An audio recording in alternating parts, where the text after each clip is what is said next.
سطور الصحافة من بريس 23. أقدمها لكم أنا لامار أركندي. جولة سريعة لأهم ما تناقلته الصحف الدولية والعربية في عناوينها لهذا اليوم، والبداية للصحف الأجنبية. كتب إبراهيم حميدي للحياة اللندنية عن دمشق تختبر إمكان التعاون مع أنقرة بدعم من طهران لمنع كردستان السورية. القدس العربي، تركيا خسرت تأثيرها في الشمال وتخطط لشريط يبعد الأكراد عن حدودها. كتب أسعد البصيري في صحيفة العرب اللندنية بعد تحرير الفلوجة والموصل لا فتى إلا علي. كتب سميح سعد في جريدة الصباح العراقية عن العد العكسي لداعش. صحيفة لوموند الفرنسية تستعرض آخر أسلحة الأسد الإجرامية ضد شعبه، الخراطيم المتفجرة.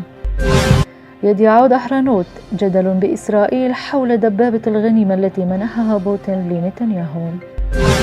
ميدل إيست بريفينج تغمس في عنوان مقالها عن مشروع رفيق دوست، حرس ثوري إيراني جديد في العراق وسوريا.